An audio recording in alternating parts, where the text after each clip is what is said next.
Hindu mythology के इतने बड़े लैंडस्केप में कुछ ही कॉन्सेप्ट्स वैतरणी नदी जितनी श्रद्धा और डर पैदा करते हैं। यह कोई ठंडे जान देने वाले पानी की नदी नहीं है जैसी आपको धरती पर मिल सकती है, बल्कि यह एक बहुत डरावनी बाउंड्री है जो लिविंग वर्ल्ड को डेड वर्ल्ड से, मतलब यम के किंगडम से अलग करती है।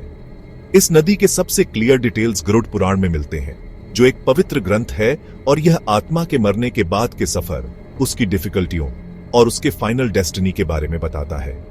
पुराण बताता है कि हर आत्मा अपनी बॉडी लीवने के बाद इस बड़ी मुश्किल का सामना करती है। यह आफ्टर लाइफ का पहला बड़ा टेस्ट है, एक सिंबॉलिक और रियल क्लीनिंग जो आत्मा का फायरे का रास्ता डिसाइड करती है, उसके डीड्स मतलब कर्माओं के बेस पर जो उसने अपनी मीनिंगली लाइफ में किए थे। जीवन को डेड यू से अलग करने वाली नदी का कॉन्सेप्ट सिर्फ हिंदू थॉट में नहीं है, लेकिन वैतरणी अपने डिपिक्शन में बहुत डरावनी है। दूसरे स्क्रिप्चर्स जैसे पद्म पुराण और स्कंद पुराण भी इस इन्फर्नल नदी का जिक्र करते हैं, जो बड़े माइथोलॉजिकल फ्रेमवर्क में इसकी इंपॉर्टेंस को और पक्का करता है। ये टेक्स्ट मिलकर एक ऐसी नदी की पिक्चर बनाते हैं जिसमें पानी नहीं बल्कि media group, close-up of dark river water mixed with red, blood, yellowish pus, floating hair, bones and debris, grotesque polluted river surface at its stock at a distribute underscore equally, खून, पस, बाल, हड्डियां और सब तरह की गंदगी का एक डरावना मिक्सचर है। कहा जाता है कि इसमें खूंखार, मांस खाने वाले क्रिएचर्स जैसे media group, crocodiles and vultures near a river, predatory animals lurking by riverbanks at its stock at a distribute underscore equally, मगरमच्छ और गिद्ध भरे हुए हैं, जो सब क्रॉस करने वाली सोलों का शिकार करने के लिए वेट कर रहे हैं। नदी का नाम भी वैतरणी का मतलब है जिसे क्रॉस करना मुश्किल हो, एक ऐसा नाम जो उस हॉरर को मुश्किल से ही बता पाता है जो यह डियर क्रॉस्टेड आत्मा के लिए है। कॉस्मिक स्कीम में इस नदी का पर्पस बहुत गहरा है। यह सिर्फ अंडरवर्ल्ड का एक ज्योग्राफिकल फीचर नहीं है, बल्कि एक बड़ा कार्मिक फिल्टर है। वैतरणी को क्रॉस करने का सफर किसी के जीवन के एक्शंस का सीधा रिजल्ट है। यह आत्मा की प्योरिटी या इंप्योरिटी को दिखाने वाला एक मिरर है। जिन्होंने धर्म, सच्चाई और दया से भरी लाइफ जी, उनके लिए यह सफर मैनेज करने वाला है, लेकिन जिनकी लाइफ सिन, क्रूरता और अधर्म से भरी थी, उनके लिए क्रॉसिंग एक भयानक टॉर्चर बन जाता है जो उन्हें अलग अलग हेल या नरक में वेट कर रहा है। इसीलिए नदी जस्टिस का एक डिवाइन इंस्ट्रूमेंट है जो यह एंश्योर करती है कि हर एक्शन का आफ्टर लाइफ में सही और अवॉइडेबल रिएक्शन हो। गरुड़ पुराण वैतरणी को बिना होप के एक अनसरमाउंटेबल बैरियर की तरह नहीं दिखाता। यह एक टेस्ट है और किसी भी टेस्ट की तरह इसके लिए प्रिपेयर करने के तरीके हैं। टेक्स्ट में रिचुअल्स, चैरिटीज और माइंड स्टेट्स को बताया गया है जो आत्मा को उसके खतरनाक सफर में हेल्प कर सकते हैं। गरुड़, सेलेस्टियल ईगल और भगवान विष्णु के बीच की बातचीत मैनिफेस्ट है, जहाँ विष्णु अपने डिवोटेड माउंट का मिस्ट्रीज अंडरस्टैंडिंग होती है। ये डिवाइन कन्वर्सेशन लिविंग के लिए एक गाइड का काम करता है। हमें सिखाता है कि अपनी लाइफ कैसे जिए ताकि मरने के बाद पीसफुल ट्रांजिशन हो। ये एम्फसाइज करता है कि भले ही नदी आफ्टर लाइफ में एक फिजिकल ऑब्स्टिकल है, इसे क्रॉस करने की रेडी अपने लाइफ टाइम में राइटियस लिविंग और डिवोशन से करनी चाहिए। वैतरणी को अंडरस्टैंड करने के लिए आपको नदी के बारे में अपने सभी मीनिंगली नोशंस को लिखना होगा। कल्पना करें एक बहुत बड़ी, पास न होने वाली खाई, 100 योजन अवे की एक पुरानी यूनिट लगभग 800 मील चौड़ी, जिसमें एक मोटा बदबूदार करंट बह रहा है। गरुड़ पुराण इसे कचरे की नदी बताता है, सभी अशुद्ध चीजों का एक भयानक मिक्सचर। इसका पानी खून, पस, बलगम, पेशाब और मल का एक बदबूदार घोल है।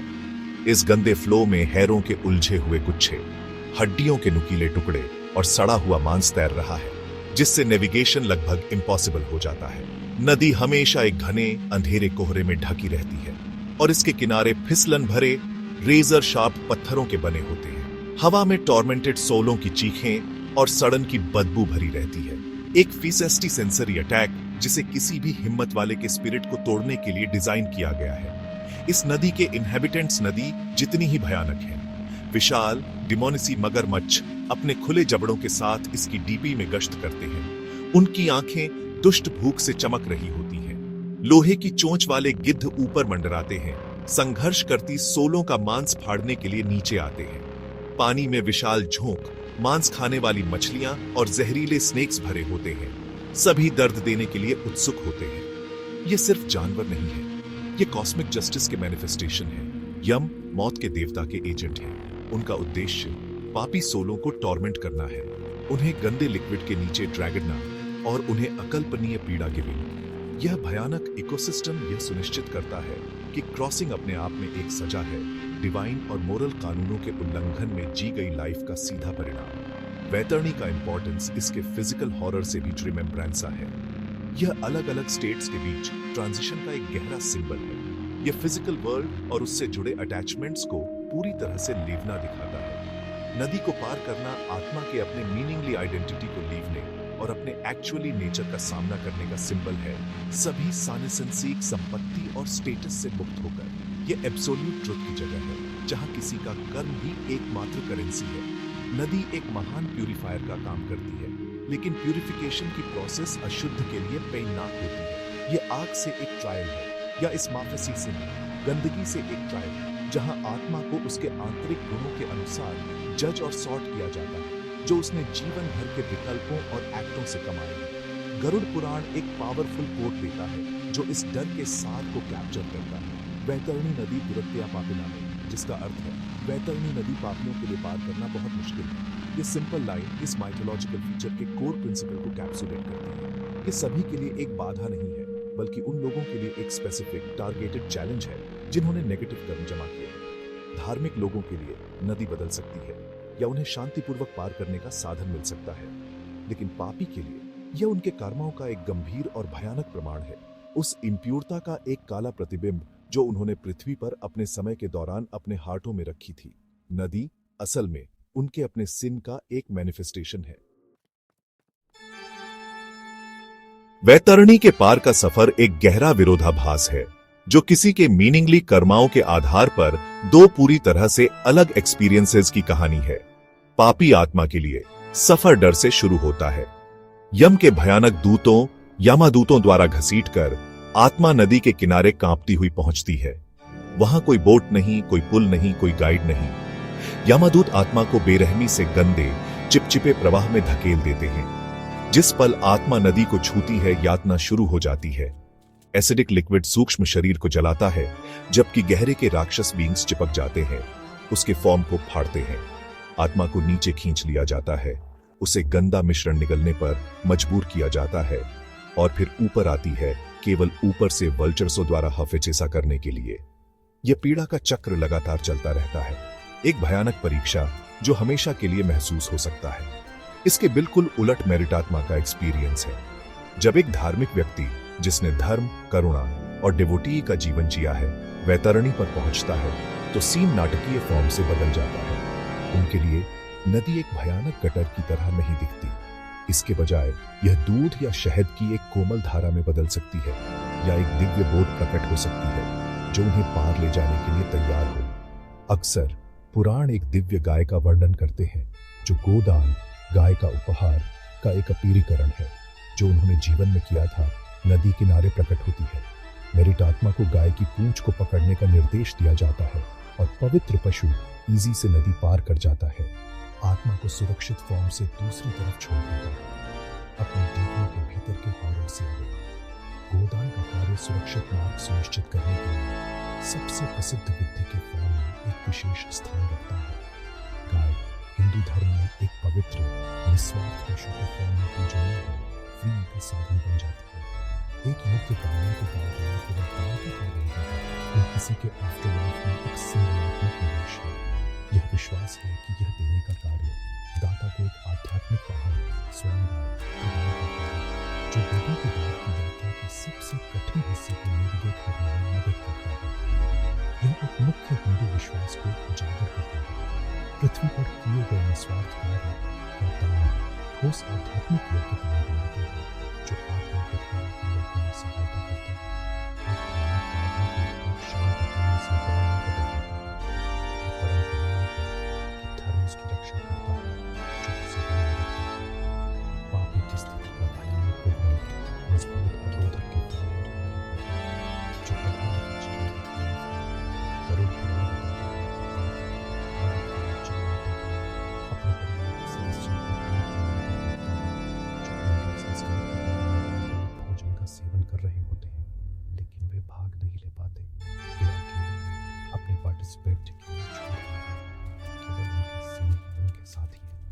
कल्पना का उद्देश्य अपनी संगत जिम्मेदारी की गहरी समझ पैदा करना है।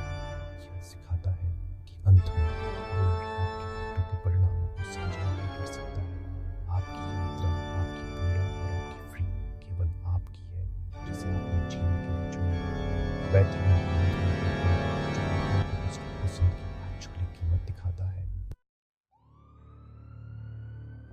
वैतरणी भले ही डेड्यू के बाद के डर का प्रतीक है, लेकिन धर्मा ग्रंथ स्पेशल कर गरुड़ पुराण यह साफ करते हैं कि यह कोई ऐसी किस्मत नहीं जिसे चेंजा न जा सके।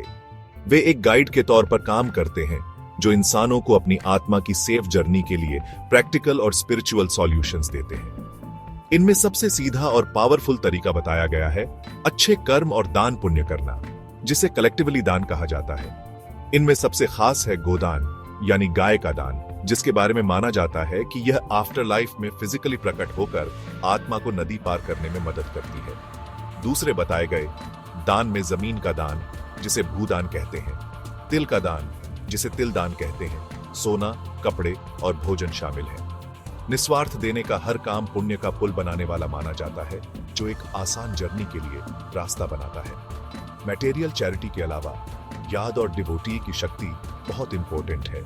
भगवान विष्णु के नाम का लगातार याद करना और चांटिंग करना आफ्टर लाइफ के हॉरर्स के खिलाफ एक पावरफुल शील्ड माना जाता है। यह विश्वास है कि जिस आत्मा ने अपना जीवन विष्णु की डिवोटी में बिताया है, उसे वे प्रोटेक्ट करते हैं।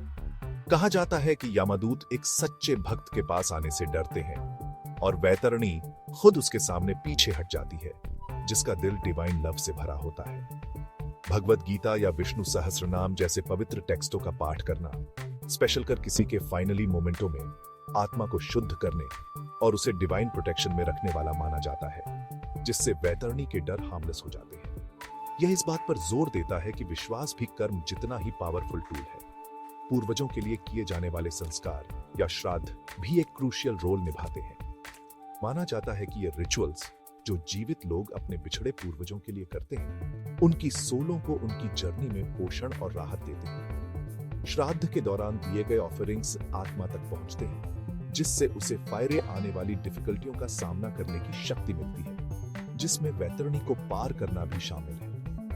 यह जीवित और मृत के बीच एक सिम्बायोटिक रिलेशनशिप बनाता है, जहां वंशजों का अपने पूर्वजों की स्पिरिचुअल प्रोग्रेस में मदद करने का एक पवित्र कर्तव्य होता है। यह एक इंटरकनेक्टेड कॉस्मोस के हिंदू वर्ल्ड व्यू को रेखांकित करता है, जहां एक दायरे में किए गए एक्टों का दूसरे में गहरा इम्पैक्ट हो सकता है और अपारिवारिक बंधन डेड्यू के पर्दे से परे भी होते हैं। आखिर में वैतरणी सिर्फ अंडरवर्ल्ड की जियोग्राफी में एक नदी से कहीं श्रीमंत बन सकती है। यह जीवन की यात्रा और किसी की चेतना की एंडिंग परीक्षा के लिए एक पावरफुल मेटाफर है। यह एक्नॉलेजता और सिन से भरी लाइफ और ज्ञान और धर्म से गाइडेड लाइफ के बीच के बड़े कार्मिक एंडर का प्रतीक है। वैतरणी को पार करने के तरीके असल में एक मीनिंगफुल लाइफ कैसे जिए, इसके लिए निर्देश है। चैरिटी, सच्चाई, डिवोटी और याद करने का आह्वान एक शुद्ध हृदय विकसित करने का आह्वान है। वैतरणी अपनी भयानक भव्यता में कैरेक्टर का अल्टीमेट टेस्ट है, एक एंडिम अपरिहार्य हिसाब किताब जहां आत्मा को अपने एग्जिस्टेंस का कुल जोड़ का सामना करना पड़ता है। यह सिर्फ डेड्यू की नदी नहीं है, बल्कि किसी के जीवन की गुणवत्ता को दर्शाने वाला एक दर्पण है।